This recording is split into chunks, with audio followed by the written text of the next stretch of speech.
Welcome, welcome, welcome to another episode of the It Starts With You podcast. And today I have another fucking amazing guest. Yes, we're starting to swearing early in this episode because it's the one and only Amy fucking Polly. Woo! Hello, babe. Hi, darling. Thanks for having me. I am so lucky. Last week I had Ginger on here, who you know, and my friend Ali, who's an amazing holistic relationship coach. The week before, I've got such amazing friends who are doing such amazing work, but also very gracious and giving me their time and coming on this podcast to talk about all sorts of stuff. But obviously in this series, we're talking about relationships. And I know that you've been on a massive journey. A lot has changed in your world in the time that I've known you. I just have to say for those listening that Amy was one of those people when I met her, I was like, fuck me, the world needs more Amy Polly, because your energy and your zest for life and who you are and how you deliver it, it's just fucking epic.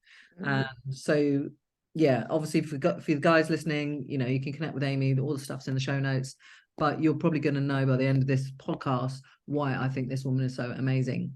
But I haven't done you a really good introduction, so why don't you just tell everybody, obviously you're Amy Polly, but who Amy Polly is and what she does and why you're so fucking amazing. Oh, thank you. Thank you, Sam Adams. I will never forget the moment she actually did say those words to me, everybody. She actually said to me, the world needs more Amy fucking Polly, and it has never ever left me. From that moment, I have held on to that, and she knows that was a defining moment. We've had this conversation lots of times, so I'm very, very grateful. Anyway, hi everybody. So I am a mindfulness teacher, a mental health campaigner and speaker, and I am currently working on support for solo entrepreneurs, the self-employed, small business owners, where there is a huge gap in the mental health and wellbeing support available. So watch this space, it's imminent. I'm very excited.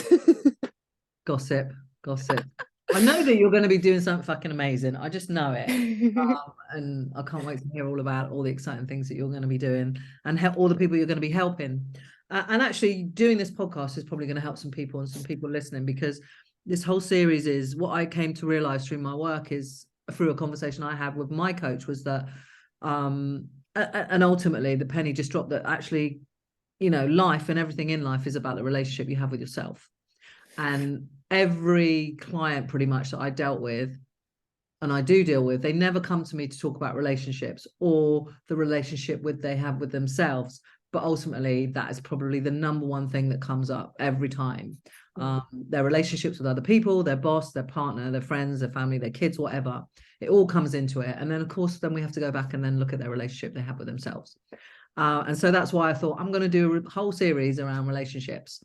And I, like I said at the top of the show, I know you've been on quite a journey in the last few years.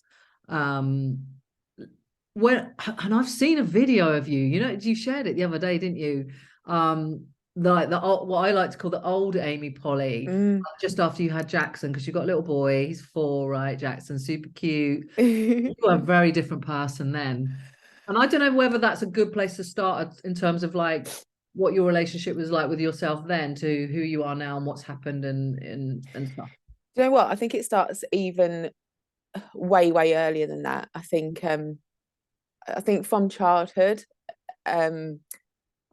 our relationship does have changes so much during our life, and you know, kids definitely affect that. But I think even before that, when you mention relationships, as soon as you mention relationships and talking about relationships, you know what the first thing that sprung into my mind was, and you mentioned the words the relationship with yourself, the first thing that sprung into my mind was, I really put value on my relationship with other people way ahead of my relationship with myself for a very, very long time.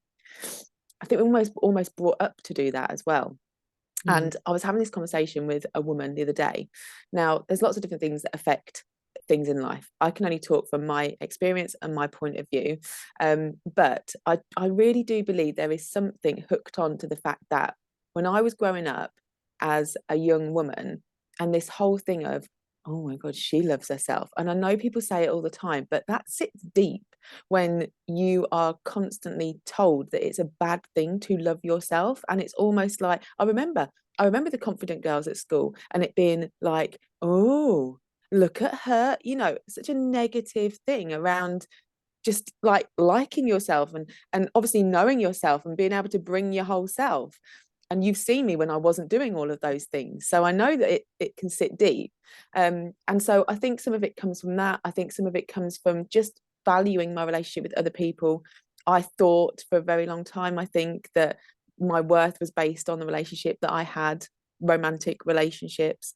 And I think that actually it stems from early on, that I think it changed when I had a child, but it's been a roller coaster since I was small. Does that make sense? Yeah, no, absolutely, absolutely. And there's a couple of things you said there that, you know, I think a lot you were saying about how you valued the relationship you have with other people over the relationship you have with yourself. And I think there's a hell of a lot of people that do that, especially when we're younger. I know I certainly did it myself, and I was also that person that was like, you know, because we live in this world where, you know, when we get in new conversations with people, it's always like, what do you do? Like, so it's your job. And like, you know, are you married? You've got a partner. And so those things are really important. They're really high up on the list, aren't they, of conversation starters and things that we just generally talk about, and things that I guess that we value in other people. So it's no wonder that we're led with that, and we're seeing that in our world. And so therefore we think, well, okay, this is where I need to focus. I need to focus on, like, oh, well, so, you know, someone's going to really value me on, you know, my relationship status, or who I've got on my arm, or who I'm seen with. And especially from a female point of view, when we've had this whole aesthetic bollocksy bullshit and all the patriarchy and all of that crap that we could probably do 10 podcasts about. But that's what's been thrown at our windscreen. Yeah. And do you know what, another thing actually, Sam, that's just popped into my mind is that, you know, I like talking about the brain and mental health and stuff as well, but our primitive brain does want to belong. Like, we know we have to be a part of a tribe to survive. That's how our primitive brain works. So connections are really important, relationships are really important, having people is really important. It makes us feel safe, and our brain believes that we will be safer if we've got connections. I think some of the issues come from the fact that that connection, certainly for our generation, was like around romantic connections and romantic relationships. But a tribe isn't just one relationship, it's a number of relationships. And it took me a hell of a long time to realize that. I'm so lucky to have all you girls, and, you know, I do have my tribe, but it took me a long time to realize that. So I think that a primitive part of our brain wants to keep us safe, and so it is safe to have that person because they're part of our tribe. And then you have a family, and then that's so I totally get it, even from that, like, you know, physiological, neurological point of view, how and why we crave that. But I think that we add on importance, so we need it, but we create the importance of that in our life, and maybe to the detriment of other relationships, including the one with ourselves. Absolutely. And I don't know if have you heard of Esther Perel? I think I've heard of her because of you. Yeah, she's amazing, right? I brag on. It's not brag. I talk about her a lot. That was the wrong word. And I watch a lot of her stuff, and she's just amazing. And she talks about relationships a lot in her work. And she talks about how relationships have evolved over time, the romantic relationships, because basically, this is what I say. This is not Esther Perel, but I say we've basically romanticized the shit out of a partner, because yes, back in the day, like for women, it was like security and safety. That's why you had your man, kind of thing. It was, yeah. That was what it was all about, right? And Esther Perel talks about this. And it was basically a village. Like, it took a village. Like, you were in communities that, you know, smaller towns, everybody knew that Johnny was with Jane, and we all knew what was going on in their relationship or whatever, but it took a village and everybody was a part of that. Do you know what I mean? Whereas now it's not like that.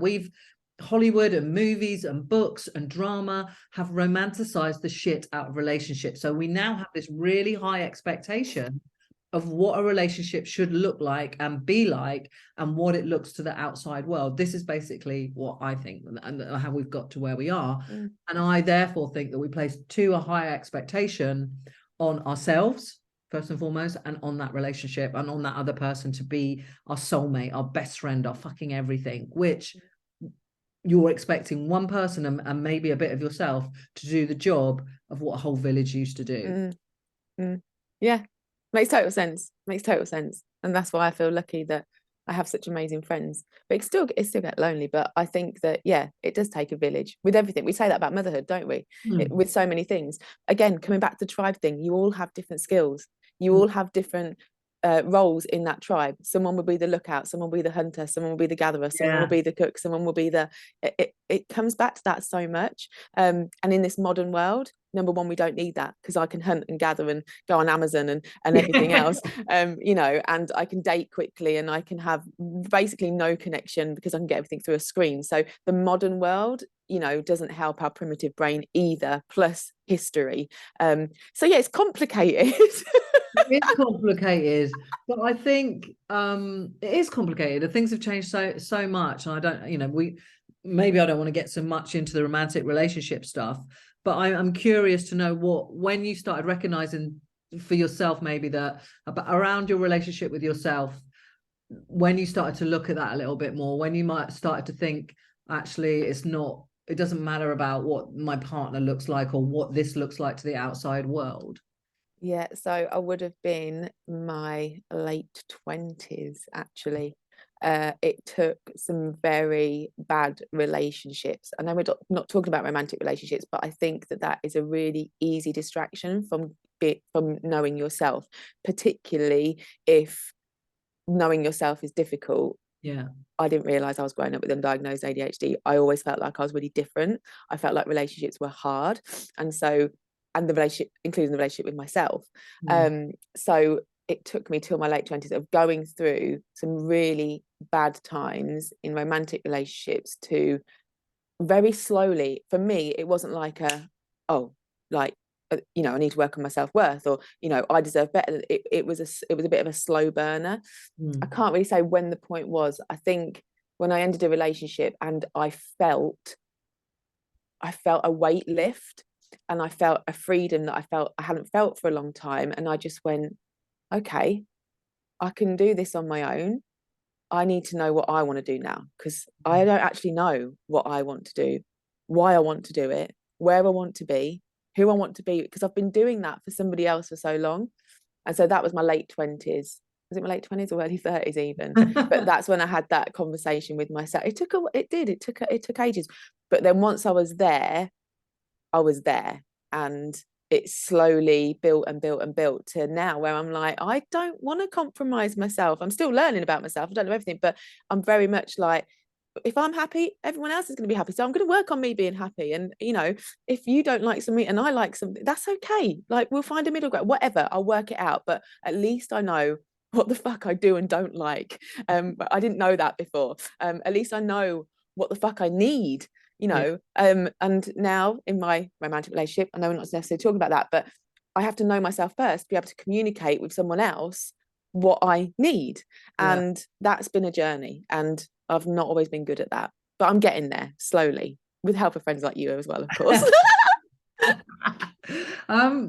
So like you said, late 20s, early 30s, you kind of realized a bit of that. And I think it's quite common that we have these romantic relationships. We're disappointed. We feel like we lose ourselves a little bit when they end, and you realize, like, I don't even fucking know who I am anymore. Or did I know who I was before? You know, it happens, right? We all do it. We all get lost in love. What did you start to do? What was kind of some of the work you did and the hard shifts you did time to sort of get to know yourself a bit better, I guess? Yeah, do you know what? You know a bit of my story, but we'll pretend that you don't. Mindfulness is my thing, you know, and I come back to mindfulness all the time. Now, me and Sam talk a lot about our inner thoughts and feelings and the world and everything else. And we've come to realize that, you know, I frame things as mindfulness. Me and Sam have a lot of the same outlooks, and when we start chatting, we sometimes get to the same point. But for me, mindfulness was almost like this framework and this training that I could almost methodically undertake to start to get to know myself. Because if people haven't heard it explained like this before, mindfulness means awareness, and we start with being aware of the outer world and being aware of our inner world. And so for me, I guess I didn't even realize actually at the time how profound that journey was going to be, because I only started studying mindfulness because it helped me sleep better. I always say that's my origin story, that I was in bed, couldn't sleep, went on Google, found meditation and mindfulness, as you do, Dr. Google. But genuinely, I started meditating, reading about mindfulness, and it really helped me to alleviate some stress and to sleep better. And so I started to study it. I didn't realize at that point that that was the start of my journey into getting to know myself. It still took a little bit of time, but even then, I started to be more confident in the fact that I started to study crystal healing, right? Because you don't know where you're going to go, do you, with things? Now, mindfulness doesn't have to be woo-woo spiritual or anything like that. It can be, but for me, I naturally started to look into things, and there was a lady local to me that did crystal healing, so it was almost even like the confidence to be able to say to someone, I'm going to a crystal healing course. Like before, I might have shied away from that, but it was just these little shifts of being more confident in doing what I wanted to do and practicing what I wanted to practice. And honestly, mindfulness has been the greatest gift that I've ever given myself. And now, thankfully, I get to give that gift to other people. But it just comes back to self-awareness. And I don't think we have that a lot of the time. And it's hard. It's hard work sometimes to get to know yourself. There's going to be bits of me that I don't particularly like, or that I need to really take care of. But that's part of the journey, because there's some bits of me that I think are fucking awesome. And that's really cool as well to realize that. So yeah, genuinely, and I guess that's why it's such a huge part of my business now. Mindfulness was a game changer for me. And it took me down this avenue of just being more open to things, more compassionate with myself, kinder to myself. And yeah, it's been an amazing journey, and I'm still on it, and I'm sure I'll be on it forever. Yeah. You had one of my questions, because my question was, like how you started on the journey of mindfulness. I know how much it's massively helped you, so it's interesting. Yeah, Google, like we all do, and then it sends you down a rabbit hole. And I think that I don't know what you think, but I just think, when we kind of realize we've got this disconnect, and maybe we don't realize it, I don't know, we have little epiphanies, and it's like something doesn't feel quite right. It's having the confidence to be curious about other things, because curious is the word, Sam. Curious is I love such that an word. amazing word. Yeah. I always say to people in the Real Life Club, be more curious. And it's about the same, like it's a bit like when we place judgment on people, because we all do it, and we look out in the world and go, oh yeah, she's this, he's that, whatever. And I always say to people, be more curious. Can I do a little side note to curiosity? Yeah, because of what I teach in mindfulness, right? The reason curiosity is so beautiful is because it's not clinical, and it takes away judgment, and it's soft, and it allows for exploration. Curiosity allows you to ask questions with no agenda. It allows you to ask questions and be open to different answers. And so like that, for me, when I'm teaching mindfulness, I always say, be curious, be kind. That doesn't even mean that means with yourself. Like, just be gentle, like go gently, go slowly. It's not like, right, what's here? I need to figure this out. yeah. Curiosity is a beautiful journey to be on. It's gentle, it's kind, and it takes a bit of time, but it's amazing. It's amazing. It's a game changer. And I love that what you said about being curious with yourself as well. And that's so important, just digging a little bit deeper with yourself and questioning yourself. And I did this as a post the other day, and I was just saying about, like, we often want all the answers, right? We just, so many people come to me like clarity, like, fuck's sake. And you get to a point of like, you can't move forward. You're so stuck with all of these questions that you want answers to. Just write all the questions out. Like, whatever's in your head, sit down, get a notepad, and every fucking question you want an answer to, write it down. Without any expectation, without any, shackles or anything. Just be free and write down all the questions you've got. And you don't have to go anywhere with it, but it frees up a load of space in your mind for solutions, for creativity. I had a client with it, and she was like, oh, I need the answer to this. And I'm like, fucking stop. Let's just get rid of all these questions, get them down on paper. And it does help for curiosity as well. And then because you can then question yourself when you've freed up a bit of space. It's like, okay, why is that important to me? Why do I need to know the outcome of this? Why do I need to know the solution for this right now? And it just frees up space for that creativity, that curiosity. And you'll probably find that you'll get answers anyway, because you've just freed up a load of mind space anyway. But yes, curiosity is a fucking game changer. I love that you said it about self, because I think we're not curious enough about ourselves. We just take it as it is. Instead of trying to sort of peel back a few layers and dig a little bit deeper on why we're behaving in a certain way, why we might be repetitively thinking in the same way, and having more self-compassion. And in episode 1 of this series with Ali Hendry, she spoke a lot about self-compassion and how it's that's a game changer as well for all of us in terms of our relationship with ourselves, because we can be so freaking hard on ourselves. Yeah. I know you have, right? Yeah. And again, I know I keep bringing it back to mindfulness, but it just goes through these stages where we start to practice mindfulness. And there's the whole week that I teach is about self-compassion and kindness. So when you look at the dictionary definition of mindfulness, it says pay attention to the present moment with no judgment. I change that all around because you know me, I like to be different. But I always say replace no judgment with kindness. So it's not even just not judging yourself, it's being kind to yourself.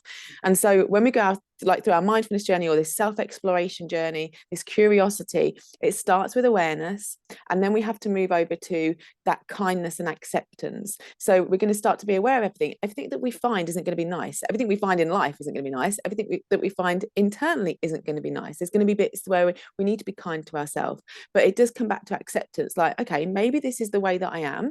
I either accept this and do my best with it, or the next bit is action, or the A's. What action can I take to like nudge this in the right direction? Where do I want to put my energy? Is there anything I could do to change? Is there anything I could do to improve myself? And so for me, there's sort of the steps of where it goes through. But kindness is so important, because otherwise you're just using your energy to be an arse to yourself. Like if you're using it's same with the whole world, but if you put in all your energy into the thing that you don't want, how are you ever going to move forward with what you do want? And what we do want is to understand ourselves and to be able to be kind to ourselves and to look after ourselves. And that plays into the whole mental health journey as well. So yes, kindness for ourselves, really fucking hard sometimes, but really, really necessary. Absolutely. No, it's like there's a song, isn't there? I can't remember it, Go Easy on Yourself. And I just like, sometimes it just plays in my head. And it's like, yeah, just go easy on yourself. Yeah. Self-compassion. So yeah, I kind of want to move to like, because obviously, in the last few years and certainly in the last year, lots have changed for you in terms of your relationship with yourself. And you said like, I always felt different. Yeah. Like, when did you first start to feel different? Always that I have quite early memories. Some people don't have lots of early memories. I mean, don't get me wrong, my family are amazing, I've had a good life, but just internally, coming back to the me thing, I always felt different. And when I spoke to my mum about things before, she's so amazing, she's so lovely, we talk about everything, but she's like, oh, I didn't realize that. And I'm a bit like, well, I didn't need to say everything externally all the time. Like, I know I'm wired positively, and I like to make other people happy. So was I always going to air that? I don't know, but I remember being little and having such a strong internal narrative. Like on my birthday, I had a really crap birthday. I think I was 7. There was a fate just here next to this. This is still my mum and dad's house. Like, it's funny, isn't it? These little memories that you remember. And I was so emotional. In my head, I was saying, it's my party and I'll cry if I want to. I don't know why this is such a deep memory, but it is. But all of this happened in telly. Nobody had any idea that this was happening, that I was upset that X, Y, Z wasn't happening, and I was going to a garden fete on my birthday, and blah, blah, blah, blah, blah, and someone hadn't said happy birthday to me, or whatever it was. But that has always been there, like this really strong internal narrative, just knowing that I was always different. I never fit in at school. I really struggled, and I think that's why I valued other relationships more than the relationship with myself, because I wanted so desperately to fit in, like, don't we all when we're growing up? But and then coming back to more recent times, I have found people that accept me for who I am, but I think part of that is the fact that I've accepted myself for who I am, so then maybe that comes easier. I've got moment right there. It is though, isn't it? Because you're teaching the world how to treat you, and that this is okay, and I accept myself, and I actually don't need anything from you. I don't. And when you do that, it makes it so much easier for the wider world and wider relationships. Yeah. So yeah, it's been a journey. And it's not always easy. Well, it's not easy. And some days I still think like, who the fuck am I? What am I? Still. But I guess that's never going to go away, is it? Because it's a roller coaster. It's up and down, and we're always changing. And so I'm just maneuvering you a bit because of like. I'm 55, and I'm always fucking like. Some days I get up and I'm like, what the fuck? What I had a bit of that this morning. I was like, what the fuck? Why have you got all these thoughts in your head and yada yada yada? But it's not about me, it's about you. And I just want to talk. Obviously, you've had diagnosis, you mentioned it briefly about ADHD. How did that come about? Like, when did that whole journey start? When you sort of thought, actually, this difference might be something more? And how did that impact you, and subsequently diagnosis, and how that's changed your relationship with yourself and actually the relationship with others and other people? So it was a real surprise to me. Like, I would never have guessed that that wasn't on my radar. It was not on my radar. But what had happened was, I think having my little boy was almost the trigger for not being able to mask it anymore. When you've only got you to worry about, you've only got you to worry about, haven't you? So when you're dealing with something like that, you just do what you need to do to get through. I think having my little boy, I couldn't mask anymore. And so basically what happened was, I was just in talks with my doctor. I had postnatal anxiety. I've never had anxiety before, but I was in talks with like my health worker and then my doctor, because I just knew something wasn't right. I just felt off after having my little boy. I wasn't depressed. I'd had those conversations, but something wasn't right, and it was stronger than ever. This voice in my head was stronger than ever. This not being able to quite function quite right was stronger than ever. And you need to be able to do that when you've got a little one, right? So after conversation with my doctor, who by the way was amazing, and I know not everybody has good doctors, so I was very lucky. But my GP did an initial assessment. She was like, nearly got full marks. The first test in my life that I got full marks. And she was amazing. So she referred me for a full assessment. I fortunately had the ability through work at the time to go private and get that a bit quicker, did my full assessment, and got my diagnosis. So it all, I was going to say it happened quite quickly. It was over like about 6 months, but the conversations were way before the initial assessment. So initial assessment to full assessment was 6 months. And yeah, it's just changed. It's really weird because it's answered so many questions, especially those things that I might have beat myself up for in the past. It has helped me with self-compassion, hugely helped me being kind to myself, because I know that my brain is wired a little bit differently. And so like we would give a loved one a bit of leeway, I'm giving myself a bit of leeway. So that's been really amazing. But it also has created some more questions, and I'm still on that journey now. It's almost like, is that ADHD or is that me? And so that's a really weird space to be in. So I'm learning slowly. I haven't put pressure on myself. I am thinking about medication. I'm not on medication yet, but there's certain things I struggle with now, and you know that I only started my business full time the same time as I got my ADHD diagnosis. So I don't like structure, but I need structure. So now, being self-employed and looking after myself, it is hard. It's really hard. I'm not against medication, but for me, I was like, is there anything else that I can do? So I've been on that journey, and I would say that it is massively improved the relationship with myself, because what I think it comes down to is, doesn't matter, ADHD or whatever it is, it's just about knowing yourself. So if you're not feeling okay, talk to someone. If you want to explore who you are, do something about it. And I think it just takes that little bit of effort sometimes. Again, it's the curiosity, it's a little bit of work, isn't it? So I've found something out that has helped me understand myself.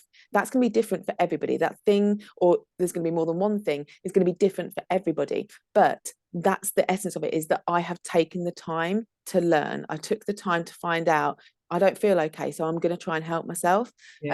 And like I say, it's an ongoing journey. I'm trying to be kind to myself, but it has helped my relationship with others, because I can almost say to someone, this is why I might not be okay right now, like just give me a bit of space, and I'll come back and have a conversation. Whereas previously it could have gone into self-loathing and arguments, and that work around the worthiness thing, thinking there was something wrong with me and all of that sort of stuff. Like, it has really helped with that. I'm far from perfect. I'm so not perfect, but I can see that things have shifted in a positive way. So yeah, it comes back to curiosity and just being open to learning about yourself and asking for help at the end of the day. Like, don't be afraid to ask for help. Yeah, well, that obviously that's a game changer, and it's a massive thing. And I think we're getting better at it. I mean, Yeah. you work more in this field than I do, but I do think I think we're getting better at it. More and more people are talking about it. That it's okay to ask for help. And I've always said that, asking for help is about wishing to remain strong. It has nothing to do with weakness. No. It is about wanting to remain strong. And I've always been really good at it. I only realized this the other day, that I don't know if I was on a podcast or whatever, but like in my early 20s, I asked for help. Like, I was really I was quite depressed in my early 20s, and Yeah, I just went to my doctor and asked for help, and I don't know why. And so then since that time, I've always been all right with asking for help, because I know it massively helped me survive at that time. And I've been suicidal twice in my life, early 20s, and obviously, a few years ago. But I've been able to ask for help, and I don't know whether that's just inbuilt in me, because I obviously wasn't hearing messages from social media or seeing anything on the TV about it. I just had the ability to do it. But now we have all of this media now, that people can see, and we still need to be banging on about it. But I think personally, like individually, once we do so, it's like with anything outside of our comfort zone. If asking for help, like that maybe wasn't outside of your comfort zone, so that's why you found it a little bit easier. But if it is outside someone's comfort zone, when we've taken that first step, when we've done it once, we find it easier the next time. Public speaking, whatever it is, asking for help, whatever it is, once you've done it once, it gets easier.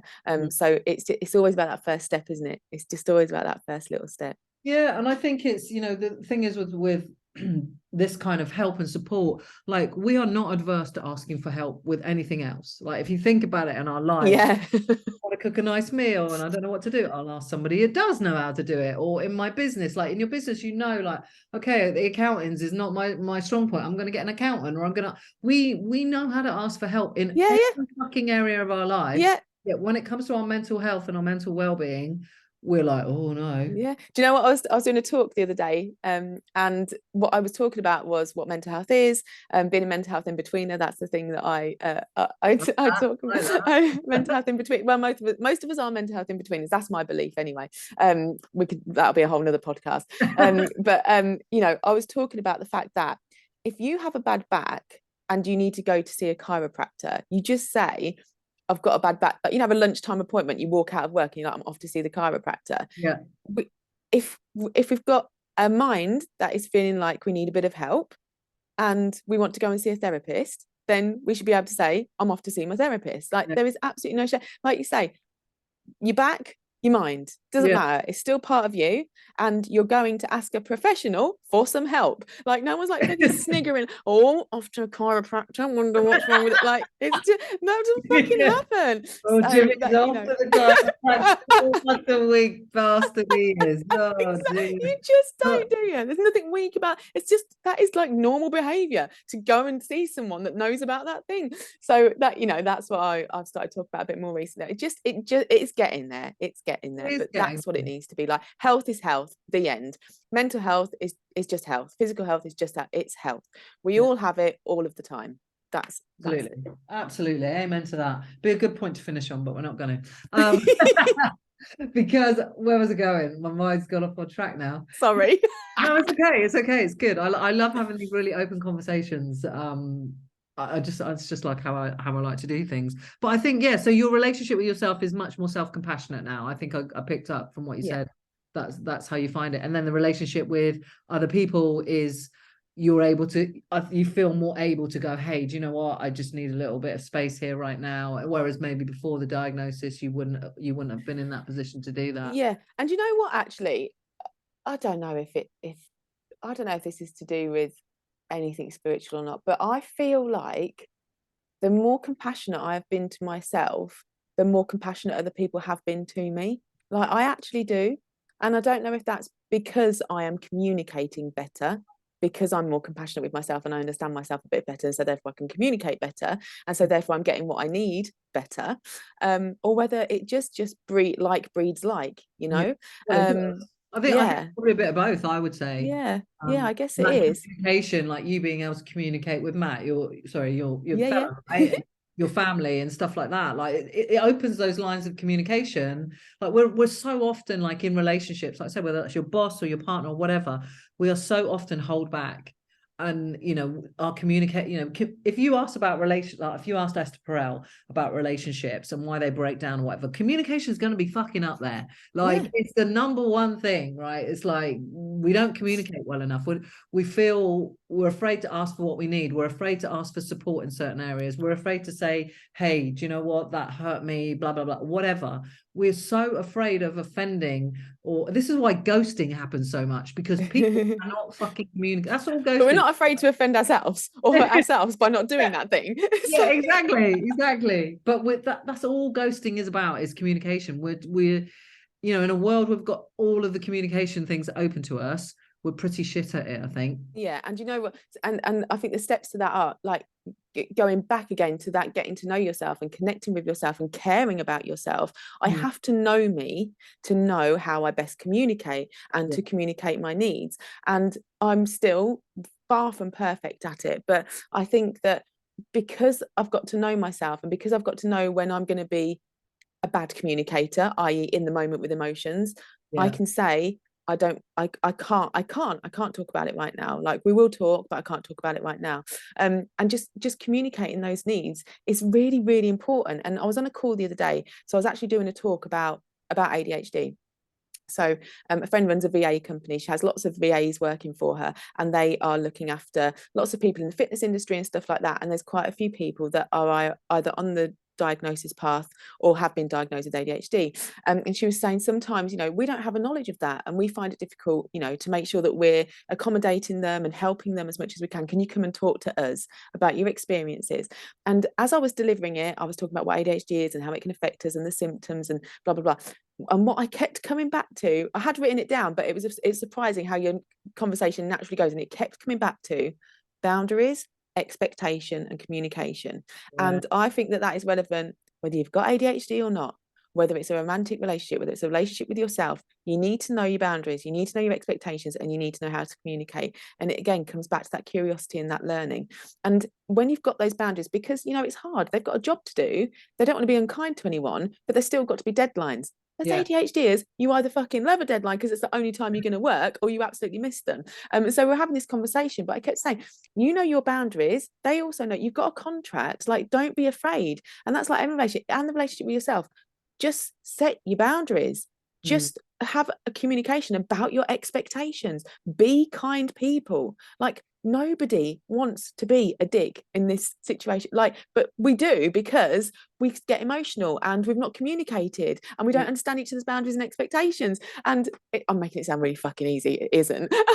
But like, duh, just boundaries, expectation, communication, like, sorted. But you know, I know it's not always easy, but it does come back to understanding yourself, because the more that you do that, the more that you are easier able to set your boundaries, communicate your expectations, and just communicate better in general. So yeah, that's what it kept coming back to. And I'm now at this stage in my journey. I have done a lot of work. It's been a roller coaster.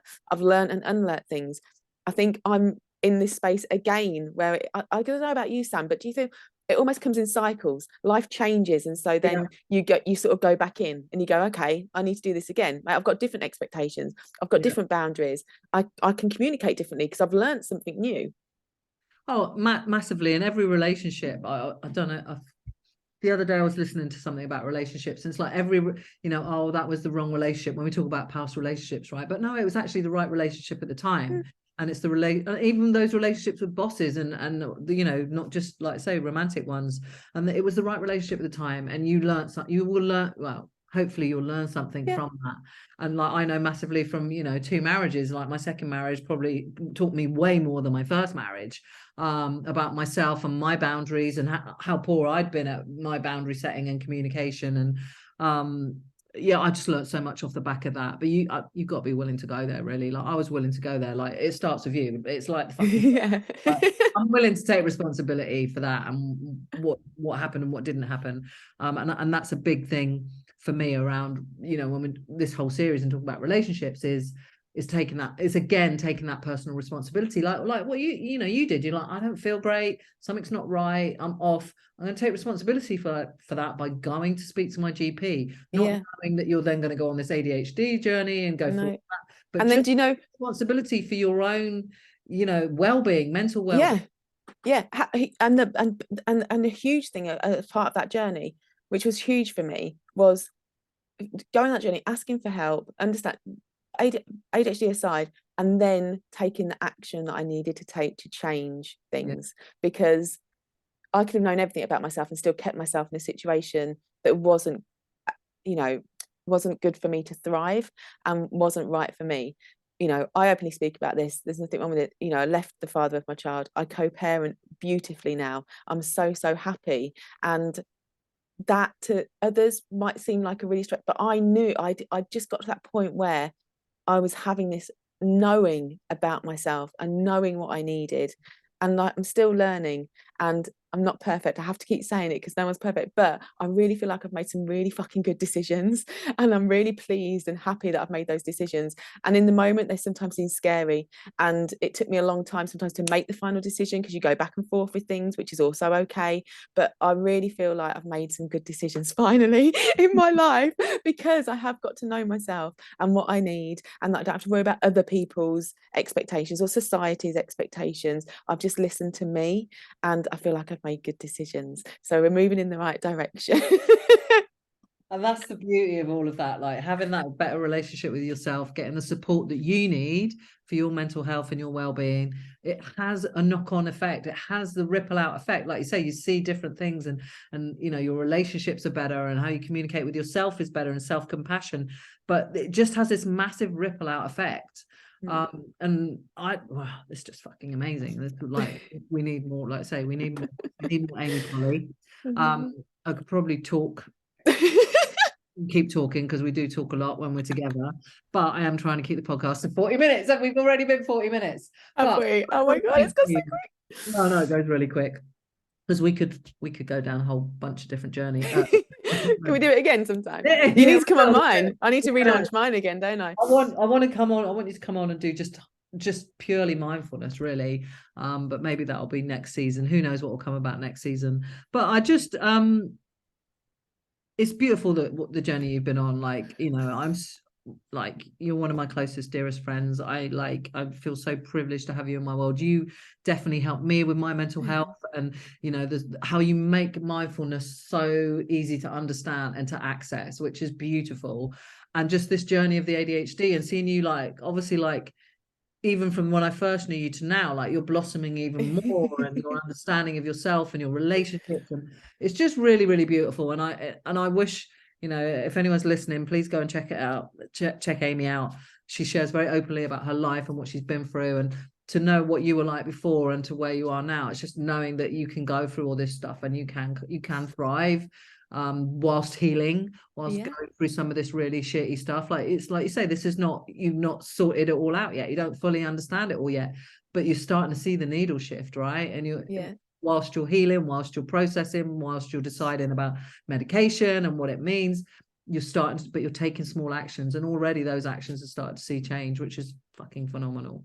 Yeah, it feels good. It's empowering. And can I just say my last thing about, I know I mentioned it before, this whole mental health in between thing, but I just think it's really important to know that when I talk about mental health in betweeners, it's like the state between being really peachy and the shit hitting the fan. And most of us are somewhere in the middle. And I feel like I need an infographic or something for this. But for me, it's like the in-between bit. I think it's where most of us, like, there's going to be times when we're really peachy. There are going to be times when the shit hits the fan. And obviously, when I talk about shit hitting the fan, like, you know, when we're talking about mental ill health, but most of us are in the in-between bit, and it fluctuates and it changes so often, and there's not always one big thing that we can attribute to affecting our mental health, because it could be lots of little things. And so for me, the reason that I say this is because most of us are in the in-between stage, but if you're in the in-between stage, it means that there is hope and there is space for you to make things better. And that's where it comes from, having the awareness of where you are, and then having the action. So if we're in this in-between stage, even though sometimes we might be going towards the shit hitting the fan, or sometimes we're going towards peachy, there's still space for us to do something, to look after ourselves, to ask for help, just to take a little bit of action in the right direction, and to hopefully get us a little bit away from that fan and a little bit more to peachy, and also just have the awareness of when it's fluctuating and when we're moving along, so that we can start to just look after ourselves when we need to, rather than wait until we're really, really bad. You know, the whole thing of like, you know, I haven't moved for 3 weeks, so I'm going to go to the gym now. It's the same as your mental health. It's the whole thing. So for me, if people take away anything today, mindfulness is fucking amazing. You're amazing, and everybody's a mental health in between, and make sure you look after yourself. You can. The end.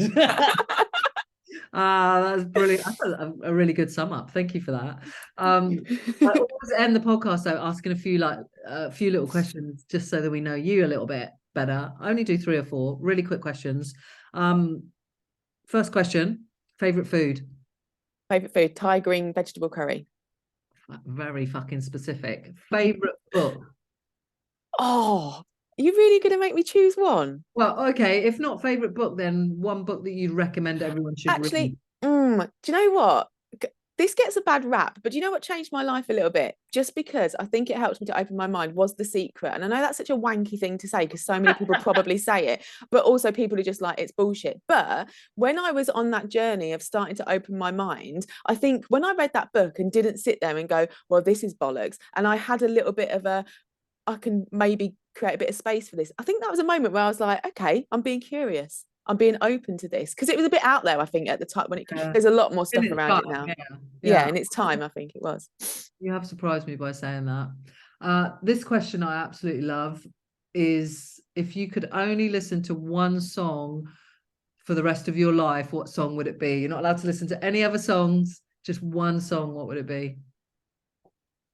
Lady Gaga. You make me choose one Lady Gaga song. I knew it would be Lady Gaga. It has to be Lady Gaga. I couldn't live a life without Lady Gaga's music. Born This Way, I think you'd pick. Yeah, it's like the Born This Way. Yeah, you're right. It's Born This Way. She knows me so fucking well. It is because it's like Born This Way. And how good is that for something about self-love and knowing yourself? Oh, baby, I was born this way. The amount of times I've seen you sing it. It's just, see, there you go, people. I'm beautiful in my way. Everything about Amy Polly. She likes The Secret. She's a fucking massive Lady Gaga fan, and she's going to eat a vegetable green curry. Thai green curry, babe. You can make me one, as if. Like, that's happening. You can order me one. Order in. We'll order in. Amy fucking Polly, thank you so much for being on my podcast. Been too long. Just props to you. Props to you. Oh, Sam, thank you for having me on your podcast, and thank you for being an amazing friend, and thank you for always being there for me. I love you. I love you all. Thank you.